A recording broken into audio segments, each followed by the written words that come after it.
Controversias, un espacio de reflexión, entrevistas, comentarios y reportajes en torno a hechos y realidades. Controversias con Marino Mejía. ¿Qué tal, amigas y amigos? Yo soy Marino Mejía en una entrega más de Controversia, su espacio de reflexión, análisis y entrevista en torno a hechos y acontecimientos que hoy son noticias, pero que mañana, por su importancia y trascendencia, habrán de formar parte de los anales de nuestra historia. Siempre aquí en Controversia. Les recordamos que Controversia puede ser visto a través de prodotel.com, en su teléfono celular, en su computadora y en su televisión inteligente. Controversia, su programa predilecto. Bien, amigas, bien, amigos, recientemente el Ministerio de Cultura dio un jonrón pero de FAO.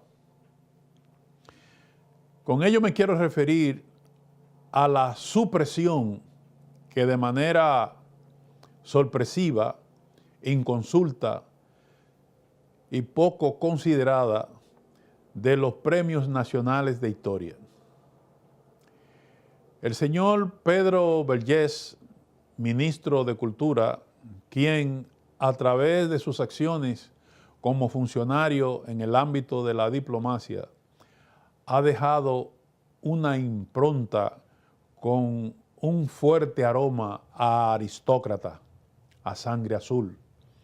Y eso no es desde ahora, sino que desde siempre el señor Pedro Vergés ha hecho las cosas en función única y exclusivamente de su omnímoda voluntad. Y ahora, con la supresión de los premios de historia, se repite una vez más ese accionar. La historia en una sociedad como la República Dominicana y en cualquier otra sociedad es lo que garantiza que los pueblos tengan un registro de los hechos y acontecimientos, los buenos y los malos, pero sobre todo es lo que garantiza que los pueblos puedan evitar que se repiten esos hechos malos. Y esa acción de suspender estos premios evidentemente desestimula la investigación de la realidad histórica del pasado. Desestimula el que investigadores, profesores, estudiantes puedan ir a beber a la fuente de la verdadera historia concebida con espíritu científico, con criterios científicos y con criterios apegados a la verdad de los hechos. Este señor ni siquiera tomó en cuenta instituciones tales como la Academia Dominicana de la Historia, el Archivo General de la Nación, el Departamento de Efemérides Patria, las universidades que sirven clases y que gradúan a estudiantes en el ámbito de las ciencias históricas. Eso quiere decir que estamos frente a una persona sumamente insensible, no vamos a decir incapaz, porque el señor Pedro Vergés es un intelectual de sólida formación. Lo que hay, la intención de que los pueblos no conozcan la verdad científica de su pasado. Y esto es definitivamente inaceptable. Historiadores, profesores, estudiantes han rechazado de manera categórica ese proceder porque no se corresponde en lo absoluto con la necesidad cultural del pueblo dominicano. Tenemos un país en donde la falta de institucionalidad, en donde la inconsciencia cultural, política y social están haciendo daño definitivamente que curarán sus efectos a lo largo del tiempo. Y eso no es lo que quiere y merece el pueblo dominicano. Creo que el Ministerio de Cultura debe revisar esa decisión y retornar los premios nacionales de historia en la República Dominicana. Eso es un golpe demoledor a la conciencia de una nación y particularmente a los hombres y mujeres que por su capacidad, por su intelecto y su firme decisión de aclarar el pasado, han hecho tan valiosos aportes a la historiografía científica de la República Dominicana. Esperamos que esta medida sea revocada cuanto antes. Nos vemos en breve. Hay mucho más. Controversias, un espacio de reflexión, entrevistas, comentarios y reportajes en torno a hechos y realidades. Controversias con Marino Mejía. Prodotel.com. En tu computadora, en el celular o tableta y en tu televisor inteligente. Prodotel.com. Televisión para todos. Controversias, un espacio de reflexión, entrevistas, comentarios y reportajes en torno a hechos y realidades. Controversias con Marino Mejía. ¿Qué tal, amigos? Muchísimas gracias por permanecer en sintonía en Controversias. En estos días ha salido nueva vez a la luz pública la pus de ese fenómeno putrefacto que se llama el contrato con la Odebrecht. Y para tranquilidad de mucha gente, se establece, de acuerdo a declaraciones de funcionarios de la Odebrecht, que el soborno para la República Dominicana no fue gran cosa realmente. Apenas llegó a 92 millones de dólares. Así que fácil es. Así sí es bueno.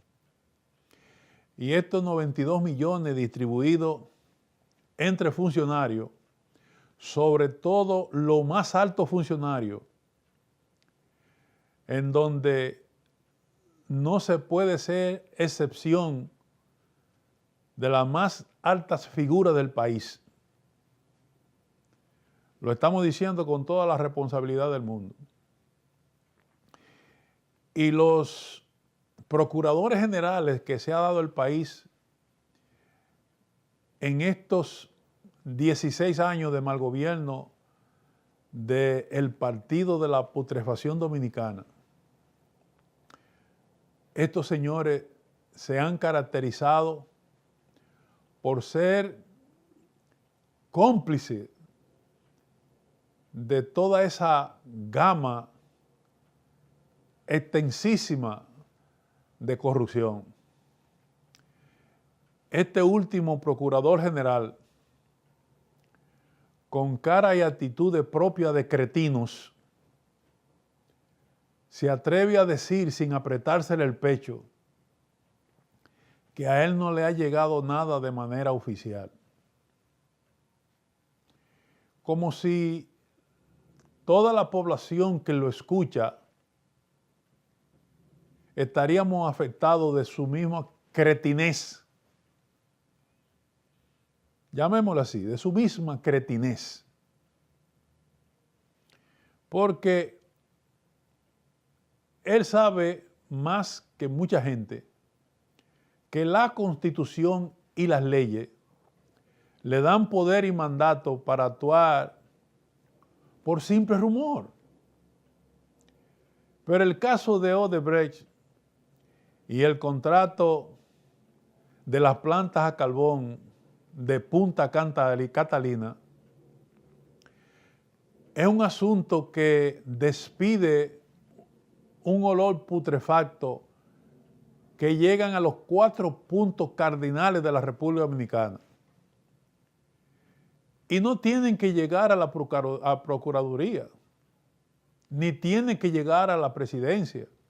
ni tiene que llegar al Congreso, porque ese mal olor nació desde esas instancias. Y este procurador y el pasado, irresponsable como el que más, saben perfectamente que tienen suficientes condiciones y suficientes pruebas para actuar y poner en acción la justicia hasta sus últimas consecuencias. Por eso nosotros nos identificamos con la postura del diputado del Partido Revolucionario Moderno que ha estado intentando dar los pasos pertinentes y respetar el debido proceso para que el presidente de la República, Danilo Medina Sánchez, sea sometido a un juicio político por acto en Congreso. Que si bien sabemos que ese es un Congreso también putrefacto, por lo menos en el plano nacional e internacional se esparce ese mal olor que proviene de las instancias del Estado. Y es importante unir a esta protesta lo que está pasando también con la ya famosa venta de los terrenos de los Tres Brazos. Ahí hay un nuevo brote de pus. Ahí hay manejos turbios. Ahí está predominando la cogioca. Y hay sectores que se están aprovechando para hacerse con el territorio nacional, como han hecho otros de las ya denominadas grandes familias de la República Dominicana, que han ido adueñándose del territorio nacional y haciendo de la Constitución de la República y las leyes que norman la vida de esa sociedad una especie de coto privado. Las leyes de la República Dominicana sirven de poco. No es porque no establezcan con claridad cómo debe procederse, sino porque los funcionarios llamados a ejecutarla no valen una guayaba podrida. Las declaraciones que ha dado la ex fiscal Awilda Reyes dejan las cosas de manera transparente. Y si se trata de nada más y nada menos que el presidente de la Suprema Corte de Justicia y de un ex procurador general de la República, como es el caso de Radamés Jiménez, ¿qué podemos esperar de funcionarios de menor cuantía? ¿Hacia dónde nos llevarán estos caminos? Decía en su momento el prestigioso periodista Puyol Sanabia,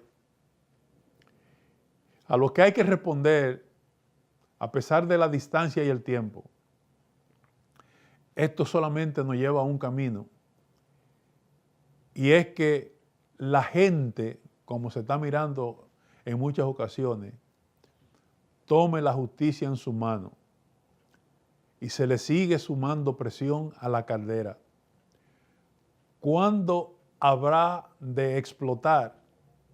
Bueno, esperemos y ojalá que no sea muy tarde. Nos vemos en breve. Controversias, un espacio de reflexión, entrevistas, comentarios y reportajes en torno a hechos y realidades. Controversias con Marino Mejía.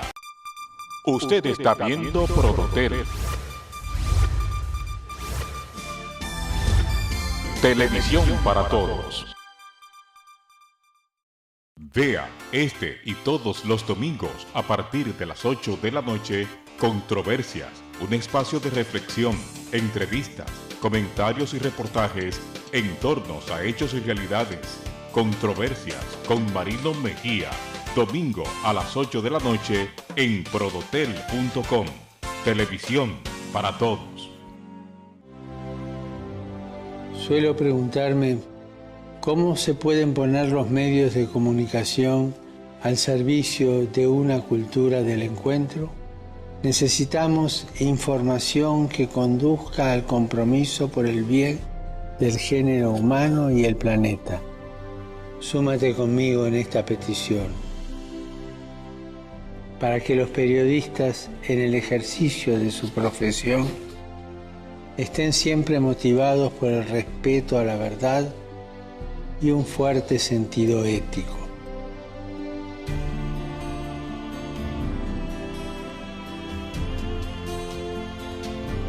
¿Me ayudas a difundir esta intención? Sí. Sí. Yes. Oui. Sí. Sí. Ayo. Sí. Sí. Sí. Sí.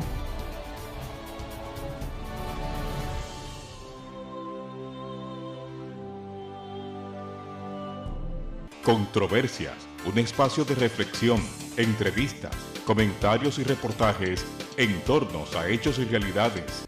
Qué buenos amigas y amigos que siguen aquí en Controversias. En esta ocasión tenemos, como de costumbre, su segmento acerca de la política internacional con el profesor Manuel Marte. Manuel, bienvenido nueva vez. Gracias, Marino. ¿Qué nos trae para esta semana en el ámbito internacional? Bueno, Marino, hay muchos acontecimientos. Parece que sí. Muchos interesantes. Está la caída de Alepo, o sea, la caída, no, diríamos la reconquista. Y en el orden interno tenemos una especie de enfrentamiento entre los poderes, sectores fácticos de aquí de Estados Unidos, que se manifiesta de una manera, podríamos decir que virulenta, con la campaña que le tienen a Donald Trump en los medios de comunicación, exceptuando el canal Fox, que es de Rupert Murdoch. Pero eso es bien interesante, todo lo que se está dando, porque podría decir que es la primera vez que en este país se nota una fisura tan notable y tan acentuada en las alturas del poder. En las alturas del poder. Y que, claro, llega hasta las bases, hasta la población, que definitivamente han tomado posición con relación a las posiciones que toman esos poderes fácticos. ¿Y tú crees, Manuel, que estas contradicciones, que estoy absolutamente de acuerdo contigo de que lo existen y que son incluso peligrosas en lo que tiene que ver con la estabilidad de las ejecutorias gubernamentales de Donald Trump, ¿tú crees que estas contradicciones podrían significar una situación incontrolable para el nuevo presidente? Bueno, hay analistas que inclusive hablan de... hicieron análisis antes de la toma de que en los colegios electorales confirmaran a Donald Trump como presidente, y hablaban de la posibilidad de un golpe de Estado institucional. O sea, de que se estaba manejando internamente algún movimiento para evitar de que él fuera ratificado como presidente. Y después de esto, pues esos mismos analistas, entre los cuales se encuentra Paul Craig Roberts, que fue asesor financiero del presidente Reagan. Así es. Él dice que existe la posibilidad de un atentado a la persona de Donald Trump. No sé hasta dónde pueda esto llegar, pero realmente hay una serie de denuncias que no solamente la ha hecho Paul Craig Roberts, sino también otros analistas internacionales como Michel Chossudovsky, que tiene un sitio en internet que se llama Global Research. Es un reputado economista, profesor emérito de una universidad en Canadá, y también él hace esa observación. Dice que ha llegado un punto donde el enfrentamiento entre esos dos sectores muy, muy poderosos en la economía norteamericana pueden traer consecuencias que todavía no muy predecibles, inclusive con la posibilidad de que se atente contra la vida del A mí me presidente. parece, Manuel, que en estas contradicciones hay aspectos, hay aristas que son, sin lugar a duda, más peligrosos que otros. Y creo que el sector que tiene que ver con la industria de la guerra es el que más esfuerzo está haciendo, sobre todo cuando se está viendo lo que está pasando en Siria y se está viendo lo que esos mismos sectores corporativos guerreristas entienden es una especie de alianza entre Donald Trump y su gente y el presidente Putin. ¿Cómo tú ves eso?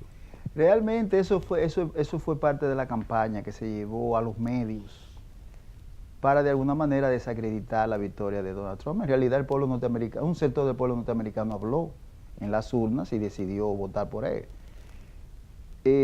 Esa campaña que se ha montado a nivel de algunos medios de comunicación, o de muchos de ellos, hay que verlo en términos también de la lucha que se está dando. Recuérdense que la batalla se libra en todos los frentes y la comunicación es uno de ellos. Y esa reorientación que él ha hablado de darle a la política internacional de Estados Unidos tiene un propósito enmarcado dentro de las posibilidades económicas que puede tener este país al acercarse a Rusia. Por eso es el nombramiento que él hace de Tillerson, que es uno de los accionistas mayores de la Exxon. La Exxon. Exacto, y que tiene muy buenas relaciones con Rusia, pero es pensando en la posibilidad de negociaciones con Rusia, porque Rusia es un país que tiene enormes recursos naturales y sobre todo petróleo y gas, y es posible que estén pensando también en ese acercamiento para de alguna manera negociar la posibilidad de firmar acuerdos para que Estados Unidos se beneficie de eso. Pero recuérdate que hay un sector que precisamente se beneficia de lo que podríamos llamar los conflictos limitados en todo el mundo, porque de alguna manera esto les reditúa beneficios, o sea, venden armas y lo mantienen dentro de un territorio delimitado, geográficamente muy lejos de Estados Unidos, donde ellos de alguna manera no se van a ver afectados. Entonces ahí están las contradicciones y es importante ver cómo esto se resuelve, porque a Estados Unidos no le convendría de que esto de alguna manera llegue, esas contradicciones se agudicen tanto que algunos planes que él tiene, que yo lo veo como positivo, como sería el caso de la creación de más empleos aquí, aunque tengo un poco de desacuerdo con él, con los mecanismos que él va a utilizar para hacerlo, pero es interesante lo que plantea en términos de relanzar la economía norteamericana. Pero hay un aspecto, incluso en el marco de lo que enfocaste, refiriéndote a las contradicciones entre esos sectores corporativos, y es el referente a la banca. Donald Trump ha tenido un discurso muy cuestionador de cómo la banca se ha comportado en el ámbito de la dinámica económica de Estados Unidos. ¿Qué te parece a ti la contradicción a ese nivel? Es lo que te mencionaba anteriormente, un enfrentamiento no solamente es posible que con el sector del complejo militar e industrial, también el sector financiero. Y evidentemente que la crisis mundial fue generada por el sector financiero, por un problema de que prácticamente se estaba jugando con la economía del mundo, es lo que llamamos una economía de casino, donde los capitales se mueven a una velocidad, los medios de comunicación permiten eso, modernos, mover capitales de un lugar a otro buscando ventajas y realmente le hacen daño a la economía, además de que Lo que se llama flexibilización cuantitativa es la impresión de dinero inorgánico. Y ahora mismo se habla que hay alrededor de 300 trillones de dólares circulando en el mercado internacional, que es una suma que yo todavía ni siquiera tengo la capacidad de poderla contar, imaginarme cuántos ceros hay detrás de eso. Y eso te da una idea de cómo anda. Inclusive se habla de una burbuja que es posible que estalle, porque es la manera como el sector financiero se ha manejado, como dicen algunos economistas, creando dinero del aire prácticamente, donde la producción, o sea, la economía real no se ve representada por la cantidad de dinero que hay circulando en el mundo. Y eso es peligroso. Y esa es una de las razones por las que vemos que Europa está sumergido en una crisis terrible. O sea, España, que antes hablaba que era un referente, se vio envuelto en este problema también de la crisis económica, pero vino por el problema de los bienes raíces. Por ahí se desplomó la economía y vemos las consecuencias. Estamos hablando de un desempleo de alrededor del 25% en España, donde la juventud está saliendo a otros países, y así hay otros países de la Unión Europea. Si se le suma a esto, Marina, la inmigración que ha causado los conflictos ahí, el conflicto no solamente en Siria, sino en Libia, que también están atravesando el Mediterráneo para irse a Europa. La situación de los europeos es grave. Sumamente grave. Sí. Sumamente. Pero antes de pasar al asunto de Alepo, rápidamente, Manuel, en este, ¿verdad?, torbellino de contradicciones que ha generado la figura y el discurso de Donald Trump, como que yo no le veo salida en lo que respecta a fortalecer la economía del país y fortalecer la política internacional de los Estados Unidos. Porque él ahora mismo le están haciendo la vida imposible por su supuesto vínculo con Putin. Pero al mismo tiempo, el propio Donald Trump ha estado acidificando las contradicciones con China, un país al que los Estados Unidos ahora mismo no tienen capacidad en términos financieros de hacerle frente. ¿Cómo podemos arreglar eso ahí? Mira, yo pienso que nosotros tenemos que esperar todavía los acontecimientos por venir, porque en estos momentos se manejan tantas cosas y tantas teorías. Sí pienso que ese discurso, y en mi primera intervención hablé de 3 discursos, un discurso de acercamiento a Rusia, pero un discurso de contradicción con China y contradicción con México.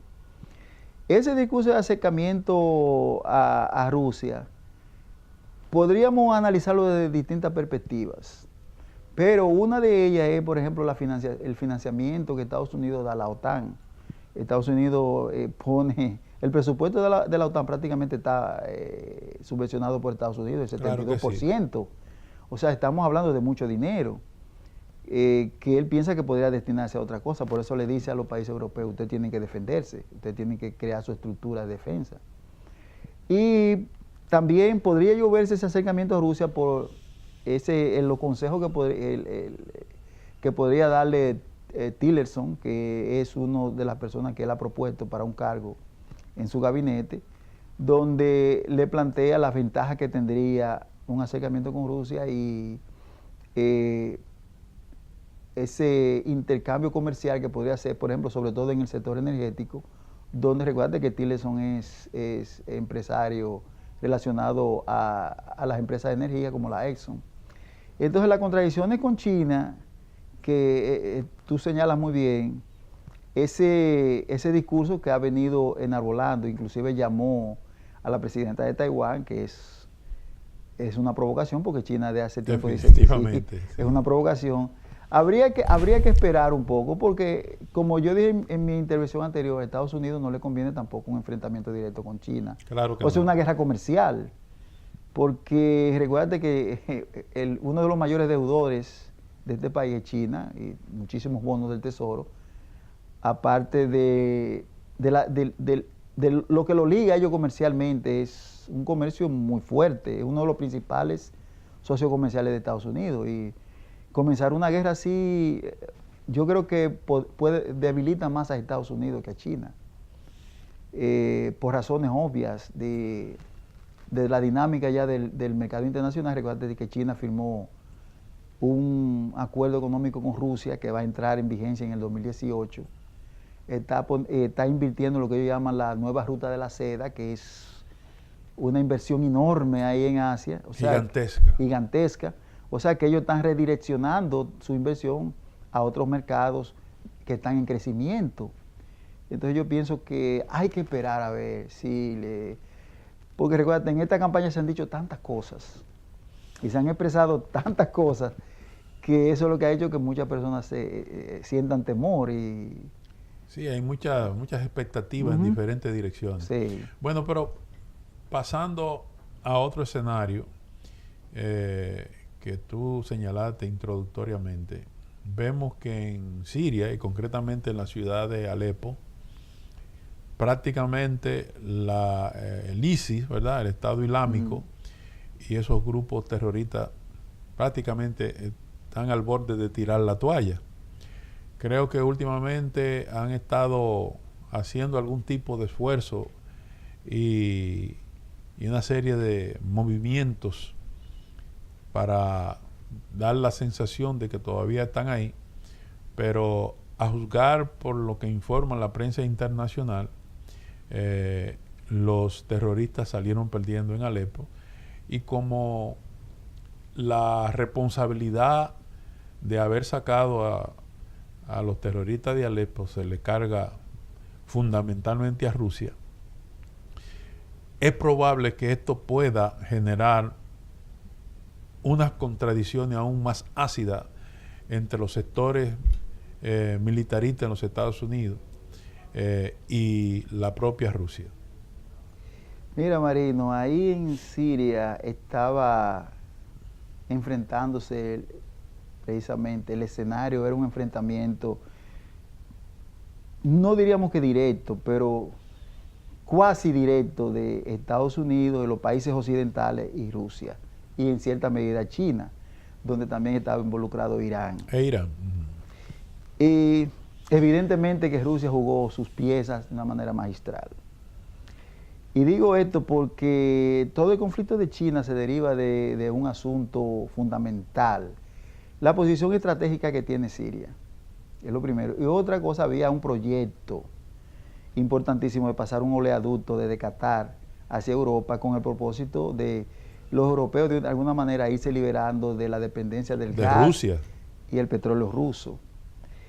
Y además iban a fragmentar a Siria en distintos estados, lo cual lo debilita enormemente, y el próximo objetivo era Irán. Entonces, de ahí viene todo el involucramiento de Rusia y de Irán, porque efectivamente era un plan a largo plazo, sí, donde iban a afectar tanto a Rusia como a Irán. Digo que Rusia ha movido sus piezas de una manera magistral, porque recuerde que en el 2013 Obama planteó un ataque con misiles, después de que se denunciara de que ellos habían atacado a la oposición moderada con gas. ¿Tú te recuerdas la población? Bueno, y Putin se movió y de alguna manera logró de que no se hiciera el ataque, porque dijo, bueno, ellos van a entregar sus armas químicas. El año pasado, en el 2015, en septiembre, Rusia se involucra directamente en Siria. Pero ya seguro te puedo decir, porque nunca un país se involucra militarmente en una situación como esa. Ya ellos tenían todas las cosas bajo control, se habían hecho análisis, seguro los militares, las posibilidades que tenían de triunfar, y así lo hicieron, reduciendo costos, porque en ningún momento Rusia involucró soldados ahí. Claro, tiene fuerzas especiales metidas en Siria, pero las fuerzas especiales tienen otra función, fundamentalmente. No van al frente. Ellos no van directamente al combate, es más una función de inteligencia. De inteligencia y estrategia. Exacto. Después todo fue dejado a las fuerzas aéreas rusas, a las fuerzas aeroespaciales, como ellos le llaman. Pero ya se había analizado todo, la posibilidad. Ya Rusia tenía todos los datos de inteligencia, quiénes financian, quiénes están detrás de eso, y entonces ahí comenzaron los bombardeos. De una manera precisa y claro, teniendo en cuenta las posibles variables que se presentaran, pero con un objetivo claro y a corto plazo, porque eso es importante. Se fijaron un objetivo a corto plazo. Y a pesar de la situación que se dio cuando el derribo del avión, ruso, que fue una trampa, le pusieron un cebo, pero realmente este señor es muy diestro, muy hábil, muy inteligente, manejó las cosas. Y definitivamente ahora se ve una situación donde tú ves a Turquía, que en algún momento se vio como un enemigo de Rusia, ahora están sentados en la mesa de negociaciones. Así es. Y llama poderosamente la atención, Marino, que se sentaron Rusia, Turquía e Irán y no participó ningún país occidental. Esa reunión era con el propósito de buscar una salida negociada a la situación de Siria. O sea, ¿qué están diciendo? Solo los ganadores se van a sentar en esta mesa. Eso te da una idea de cómo anda la cosa. O sea, ya el mundo es multipolar. ¿Y no te parece, discúlpame, Manuel, que ese asesinato alevoso, vil, del embajador de Rusia tiene algo que ver con toda esta dinámica política y estas contradicciones entre Estados Unidos, Rusia y la gente que están actuando como principales protagonistas en la guerra de Siria? Cierto, cierto. Sucede en un momento en que Turquía, Rusia e Irán deciden, incluyendo a Siria, deciden ir a la mesa de negociación. Y el presidente de Rusia fue claro, dice, bueno, esto se hizo para entorpecer, para alejar el acercamiento que nosotros tenemos ya con Turquía, que recuerde que Turquía era uno de los actores en el problema de que dejaban pasar los terroristas por sus fronteras hacia Siria. Inclusive había un negocio denunciado por Rusia, donde los terroristas pasaban petróleo que sacaban de ahí de Siria, lo pasaban a Turquía. Pero evidentemente Turquía sintió, después del alejamiento de Rusia, Turquía sintió la presión económica. Porque recuerda que Turquía depende mucho del gas ruso, además de que del turismo ruso aporta una cantidad apreciable a la economía de Turquía. Ellos sintieron la presión. Además, el golpe de Estado vino a agregarle otro granito de sal a eso. Y evidentemente se tienen informaciones de que Rusia fue que lo alertó de la posibilidad de que atentaran contra su vida. O sea que hay una serie de cosas envueltas ahí que han hecho que todo el panorama internacional cambie ahora. Ahora podemos hablar de que ya hay 3 polos de poder en el mundo. Uno está, en un lado está Estados Unidos, en otro lado está China y Rusia, que evidentemente la presión que han puesto los países occidentales pusieron sobre Rusia lo acercaron a China. Y esas negociaciones que han hecho, no solamente en el campo económico, han hecho negociaciones en el campo militar, inclusive ejercicios conjuntos. Es un mensaje claro de hacia dónde van las cosas. Y esa situación en Alepo, que era la ciudad símbolo ahora mismo de la guerra en Siria, pues acaba de caer en manos del ejército sirio, claro, ayudado por los rusos y ayudado por los iraníes. Sin duda alguna, pero hay un componente, volviendo al asunto del asesinato del embajador ruso, Manuel, y es que las informaciones que brindan las agencias internacionales respecto a los vínculos del joven de 22 años que mató al embajador, apunta a que él era seguidor de un grupo que dirige la persona que está residiendo en Estados Unidos, que fue de lo que orquestó el intento de golpe de Estado en Turquía. ¿Qué tú dices de eso? Sí, he escuchado ya la información. Yo sé que los servicios de inteligencia de tanto de Turquía, de Rusia y de Irán tienen esa información. Dicen que él es es miembro del grupo que encabeza Gülen. Correcto. Que es a quien Erdogan se indica como el principal cabecilla del golpe de Estado que le iban a dar. En Turquía hubo una purga enorme.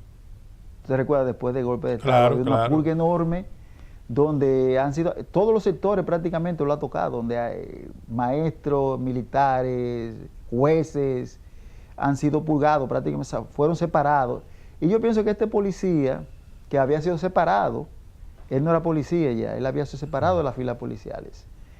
Esto fue un plan, evidentemente que en el momento donde se hace, y en las circunstancias que se hace, y en las condiciones que se hace, donde, recuérdate, él menciona Alepo es el símbolo, es donde todos los países occidentales concentraron su esfuerzo para evitar de que Alepo cayera. Recuérdate que hubo una tregua que se llamó, y al final dijeron, China y Rusia lo vetaron en el Consejo de Seguridad, dijeron no, porque ya la ofensiva final estaba en pie. Y fíjate que hay una sintonía, como tú planteas, entre Rusia y Turquía. Diríamos que por suerte, ¿verdad? Que tanto Rusia como Turquía, en declaraciones por separado, dicen que este asesinato del embajador ruso en Turquía tiene por objetivo debilitar las relaciones entre Rusia y Turquía. Lo mismo dijo un país que el otro. Lo que quiere decir que, en cierta manera, Manuel, están hablando el mismo lenguaje. Sí, sí. Y eso inmediatamente sucedió el atentado. En una entrevista que le hicieron al presidente ruso, habló de eso. Y luego se refirió también el ministro de Relaciones Exteriores de Turquía, habló también del tema y dijo que tenía ese propósito. O sea, estas son situaciones donde, recuérdate que esos países tienen servicios de inteligencias muy fuertes, organizados, y que esas son cosas que antes de ellos tomar una decisión o decir algo, ellos reciben informes de inteligencia de dónde vino, quién lo hizo, cómo se hizo. Generalmente ellos le dan un seguimiento a eso, porque no creo que... Mira, ahora mismo, Marino, la situación en el mundo está que es muy difícil que un individuo solo emprenda una acción de esa naturaleza, donde uno sabe todos los intereses que hay envueltos, cómo está la política internacional, las luchas que hay. Y en Siria era el campo prácticamente fundamental de enfrentamiento de las potencias occidentales con Rusia, China, Irán. Y uno tiene que entender que van a venir otros acontecimientos, porque esa lucha no se para. Eso pienso yo, sí. Eso pienso yo. Manuel, muchísimas gracias por tu comentario y nos vamos a ver en la próxima semana. Y a ustedes, amigas y amigos, muchísimas gracias por mantenerse en sintonía en Controversia. Les reiteramos que Controversia es un programa diferente para personas adultas y personas con alta sensibilidad humana y con un alto sentido de la responsabilidad ciudadana. Nos vemos en breve. Controversias, un espacio de reflexión, entrevistas, comentarios y reportajes en torno a hechos y realidades. Controversias con Marino Mejía. Usted está viendo Prodotel. Televisión para todos. Vea este y todos los domingos a partir de las 8 de la noche Controversias, un espacio de reflexión, entrevistas, comentarios y reportajes en torno a hechos y realidades. Controversias con Marino Mejía, domingo a las 8 de la noche en prodotel.com. Televisión para todos. Suelo preguntarme cómo se pueden poner los medios de comunicación al servicio de una cultura del encuentro. Necesitamos información que conduzca al compromiso por el bien del género humano y el planeta. Súmate conmigo en esta petición. Para que los periodistas, en el ejercicio de su profesión, estén siempre motivados por el respeto a la verdad y un fuerte sentido ético.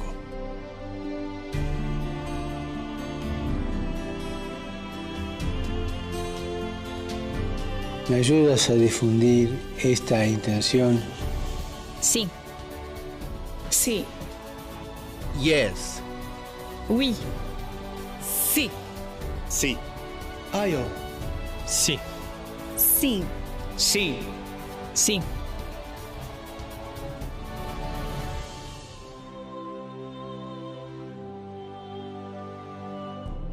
Controversias, un espacio de reflexión, entrevistas, comentarios y reportajes en torno a hechos y realidades. Bien, amigos, muchísimas gracias por permanecer en sintonía en Controversias. Un problema de profunda delicadeza fue ventilado en la semana que recién concluye en el Congreso de la República Dominicana. Me refiero a la controversial y debatida ley del divorcio, del aborto. Es decir, cómo el Código Penal de la República Dominicana ha de contemplar lo referente al aborto, cómo habrá de castigar y en qué condiciones se penaliza y se normatiza lo referente a la acción del divorcio. La ley aprobada definitivamente irrespetó de una manera un tanto grosera el derecho de la mujer a decidir en determinadas circunstancias si procede o no procede el aborto. Y en ese sentido, esa aprobación de esa ley ha traído reacciones en diferentes instancias de la sociedad dominicana y muy particularmente lo referente a los grupos de mujeres que entienden que no se tomó en cuenta para nada ni el derecho de la mujer ni la vida de la mujer en circunstancias en que el aborto es la única salida para garantizar su vida. Esta ley fue vetada por el presidente de la República y conforme al mandato constitucional, el presidente debe devolverla con las aclaraciones y sugerencias en los aspectos en que el Poder Ejecutivo entiende no se procedió adecuadamente. En ese sentido, la parte de la población que ven el asunto del aborto como un crimen, y muy especialmente esa parte de la población que sigue pie juntilla los dictados de sus respectivas religiones, evidentemente han protestado por diferentes medios y entienden que el presidente no se comportó conforme a lo que establece la Constitución según ellos. Nosotros entendemos que hay un conjunto de circunstancias en que debe ser permitido y legalizado el aborto. Y es muy fácil desde una perspectiva religiosa, en donde esas posiciones un tanto preñadas de sectarismo no son capaces de distinguir la paja del grano. Es muy fácil desde un rincón ideológico castigar a un ser humano, como lo es como lo son todas las mujeres y todos los hombres, por supuesto, que embarazadas en condiciones en que podrían perder la vida, no se le permita garantizar su vida. Y embarazadas en circunstancias totalmente ajenas a su voluntad, como son los casos de violación, se les obligue a dar a luz en esas condiciones, lo que generaría una serie de frustraciones y una serie de daños de naturaleza psicológica por vía de consecuencia. Entendemos que la actitud del presidente fue correcta y de la misma manera que con toda la energía criticamos y condenamos todos los desaguisados a que nos tiene acostumbrado el presidente de la República, de esa misma manera y con la misma energía,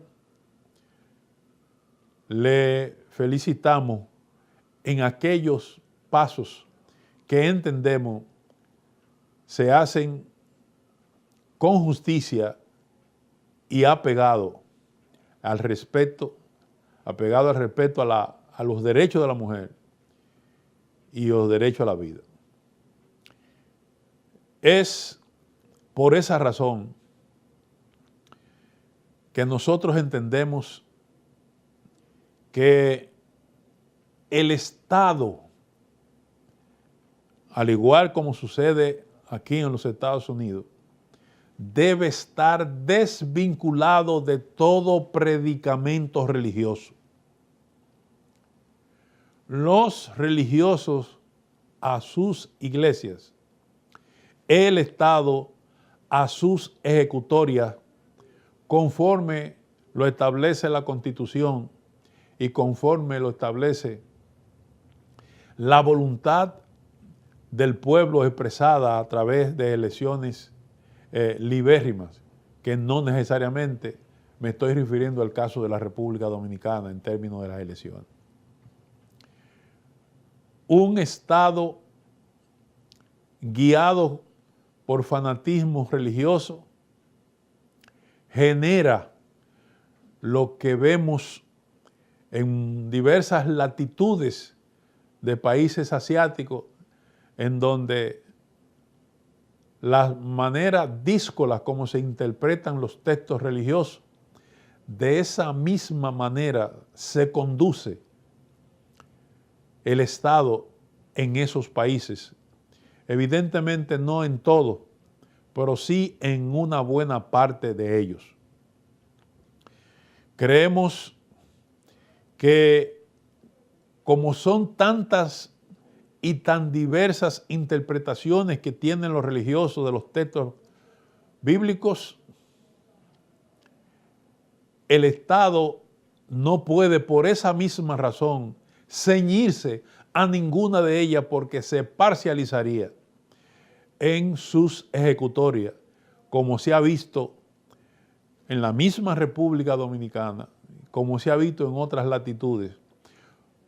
Y es importante establecer que la República Dominicana es signataria de una serie de acuerdos a nivel de las Naciones Unidas, a nivel de la UNESCO y a nivel de otras instancias y foros internacionales que deben ser respetados, porque muchos de esos acuerdos, muchos de esos tratados adquieren aliento constitucional y en ese sentido la República Dominicana debe respetar esos acuerdos y su contenido. Nosotros entendemos que todo el que quiera seguir una religión le asiste todo el derecho. Sin embargo, no se puede obligar al resto de la población a adoptar la misma postura religiosa o ideológica. Cada quien tiene, de acuerdo a los preceptos legales, la libérrima autoridad para decidir respecto a temas de carácter teológicos y religiosos. Y en ese sentido, el rechazo del presidente de la República a la ley tal y como fue aprobada por los congresistas es correcto. Y en ese sentido, felicitamos esa decisión y esperamos que cuando esta ley vaya a ser nueva vez discutida en ambas cámaras, se tome en cuenta el derecho de la mujer, que así sea. Bien, amigos, y de esta manera llegamos al final de esta nueva entrega de Controversias y le recordamos que este programa puede ser visto todos los domingos de 8 a 9 a través de prodotel.com en sus teléfonos celulares, en su computadora y en su televisión inteligente. Y por favor, no dejen de remitirnos sus opiniones, sus respectivos puntos de vista en términos del contenido, rumbo y orientación de Controversia. Pueden dirigirse al teléfono 347-659-4061 o al correo electrónico mmmkkam@hotmail.com. Será pues hasta el próximo domingo. Controversias, un espacio de reflexión, entrevistas, comentarios y reportajes en torno a hechos y realidades. Controversias con Marino Mejía, domingo a las 8 de la noche en prodotel.com. Televisión para todos.